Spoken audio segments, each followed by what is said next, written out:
जब अधर्म का अंधेरा हर दिशा में छाया था, जब पाप का साया हर दिल को डराया था, जब राक्षसों का आतंक धरती पर बढ़ आया था, तब समय ने जैसे एक दिव्य संकेत पाया था कि अब संतुलन को लौटाने कोई अवतार आएगा जो धर्म की ज्योति से हर अंधकार मिटाएगा। अयोध्या नगरी में जहाँ सुख शांति का बसेरा था, हर चेहरे पर मुस्कान और हर दिल में सवेरा था, वहाँ के राजा दशरथ का नाम सबसे महान था। न्याय, वीरता, धर्म ही जिनकी पहचान, प्रजा उन्हें पिता समान प्रेम करती थी। उनके शासन में हर व्यक्ति था खुशहाल और साकार।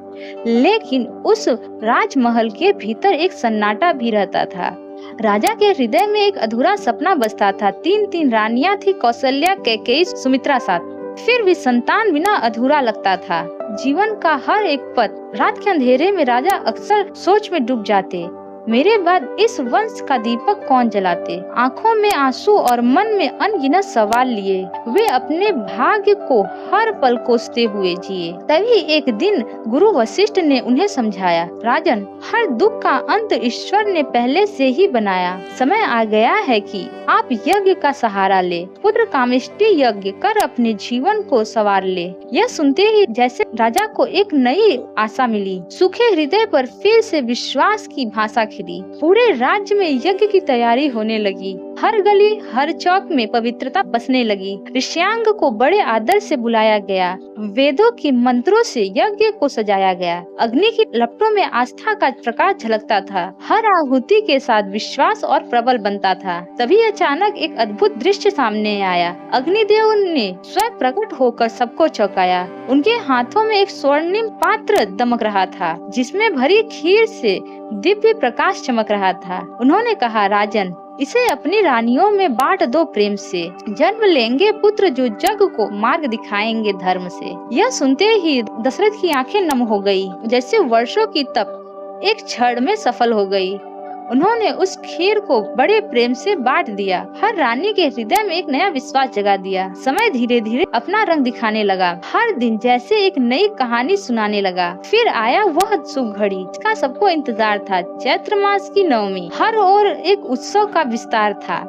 कौशल्या के आंगन में एक दिव्य प्रकाश उतरा, जैसे स्वयं भगवान ने मानव रूप में जन्म लेकर धरा को निहारा। वह बालक साधारण नहीं, स्वयं विष्णु का अवतार था, जिसका नाम राम रखकर जग ने उसे पुकारा था। उनके जन्म लेते ही जैसे प्रकृति ने गीत गाए, फूलों की वर्षा कर देवताओं ने आशीर्वाद बरसाए। अयोध्या की हर गली में उत्सव का रंग छा गया। हर दुख, हर अंधकार जैसे पल मिट गया। कुछ समय बाद कैकेयी के आंगन में भी खुशियाँ आई। भरत के जन्म से महल में नई रोशनी छाई और सुमित्रा ने आंगन में 2 दीप जलाए। एक साथ लक्ष्मण और शत्रुघ्न ने बढ़ाया प्रेम का हाथ। चारों भाइयों का बंधन बेहद निराला था। प्रेम, त्याग और धर्म का अद्भुत उजाला। उनमें सबसे विशेष थे राम, शांत और गंभीर, जिनकी आंखों में झलकता था एक दिव्य नीर। बचपन से ही उनके स्वभाव में करुणा समाई, हर प्राणी के प्रति प्रेम की धारा बहाई थी। वे खेलते भी थे,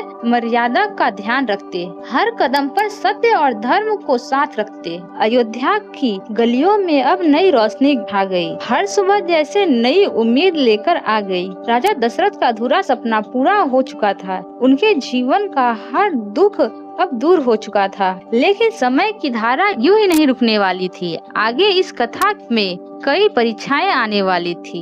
यही बालक राम आगे चलकर इतिहास बनाएंगे। हर कठिनाई में भी धर्म के दीप जलाएंगे। राक्षसों के अंत से लेकर मर्यादा की मिसाल बनाएंगे। हर युग में आदर्श बनकर लोगों के दिलों में बसेंगे। यह तो बस उस महान गाथा की शुरुआत थी, जहां हर मोड़ पर सीख और हर पल में एक बात थी कि चाहे हालात कितने भी कठिन क्यों ना हो, जो धर्म का साथ निभाए वही सच्चा जीवन जीता हो। तो सुनते रहिए इस अमर कहानी को ध्यान और विश्वास से, क्योंकि अगला अध्याय भरा है और भी रहस्य और साहसों से, जहां बालक राम अपने पहले कदम बढ़ाएंगे और अपने दिव्य गुणों से संसार को चौंकाएंगे। जय श्री राम।